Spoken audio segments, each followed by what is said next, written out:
PM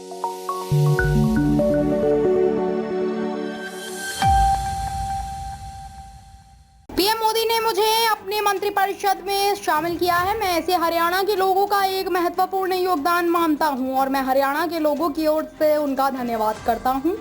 मैं आप सभी का भी धन्यवाद करता हूं, केंद्रीय मंत्री मनोहर लाल खट्टर ने कहा।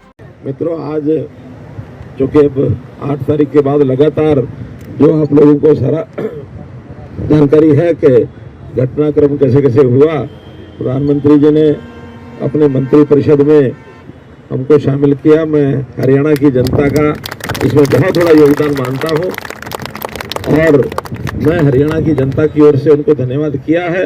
मैं आप सबका भी धन्यवाद करता हूं कि इस बार हरियाणा को भले ही 5 MP जीते हैं, लेकिन उसमें 3 जो है मंत्री बनाए गए हैं। एक बहुत बड़ा प्रधानमंत्री जी का काम हुआ है। हम सब मिल करके प्रधानमंत्री जी का धन्यवाद करते हैं और मैं तो यही कहूँगा कि भले ही लोकसभा में परिणाम हमारा मिला जुला रहा, 5 हम जीत पाए, 5 नहीं जीत पाए, लेकिन अब चूंकि अगले 3 महीने बाद फिर से लोकसभा का जैसे विधानसभा का जैसे चुनाव आ रहा है, तो विधानसभा के चुनाव के समय हमने जो अभी कमी रह गई है, जहां भी रह गई है, किसी भी प्रकार से रह गई है, उसको हमने ठीक करना है।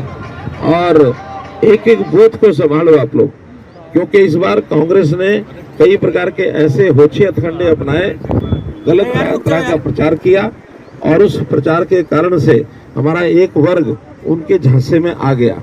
उन्होंने तरह तरह के प्रलोभन दिए और गलत वक्तव्य दे करके कि आखिर मोदी जी सरकार तो 272 बना लेगी, लेकिन 400 क्यों चाहिए, इस प्रश्न को लेकर के कि अगर 400 आ गए तो संविधान बदल देंगे, आरक्षण खत्म कर देंगे। भाइयों बहनों, ये मिथ्या प्रचार जो उन्होंने किया है, मैं इसकी निंदा भी करता हूं और हम उस वर्ग को जाकर के बताएं, समझाएं कि संविधान हमारे लिए एक पवित्र गीता की तरह है। संविधान बदलने का कभी कोई विषय आज तक आया नहीं, कभी आएगा नहीं। तो इसलिए इस विषय पर हम उन भाइयों को जाकर समझाएं जिनके मन में ये डर बैठा दिया। आखिर पिछली सरकारें लगातार 10 साल तक जो चली हैं, समाज के लिए, देश के लिए बहुत बड़े बड़े काम किए हैं। अब बड़े कामों की तरफ तो उनका ध्यान नहीं गया, लेकिन ये जो छोटी छोटी चीजें हैं घर कर गई हैं, इसमें हमें जाके संभालना होगा।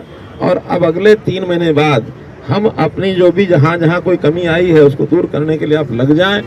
मैं इतना विश्वास दिलाता हूँ कि भारत सरकार जितना भी ज़्यादा सहयोग हरियाणा का कर पाएगी। हम 3 मंत्री वहाँ हैं, अपने अपने विभाग से भी कराएंगे, बाकी सब जगह भी कराएंगे। सोनीपत जिला तो इसका प्रत्यक्ष गवाह है कि जिस प्रकार का इंफ्रास्ट्रक्चर, जितने यहाँ हाईवेज निकले हैं, जितना रेलवे का यहाँ काम हुआ है और जितने भी विषय हुए हैं, एक से एक बढ़ करके हुए हैं। इन सब चीज़ों को हमको ध्यान भी कराना है और जहाँ कहीं कोई अपने को लगता है कि और नए कामों की ज़रूरत हो, निसंकोच बताना है। ऊर्जा विभाग ये अपने पास आया है, शहरी विकास और हाउसिंग ये अपने पास आया है। तो ये दोनों विभाग बहुत महत्वपूर्ण विभाग हैं। इन विभागों के माध्यम से हरियाणा के, खास करके जो दिल्ली के आसपास NCR का एरिया है, इसमें तो भरपूर काम होने वाले हैं। आपकी ओर से कोई सुझाव आएंगे, कोई डिमांड आएंगी, उसको पूरे का पूरा समर्थन दे करके उन चीज़ों को आगे बढ़ाया जाएगा। आज तो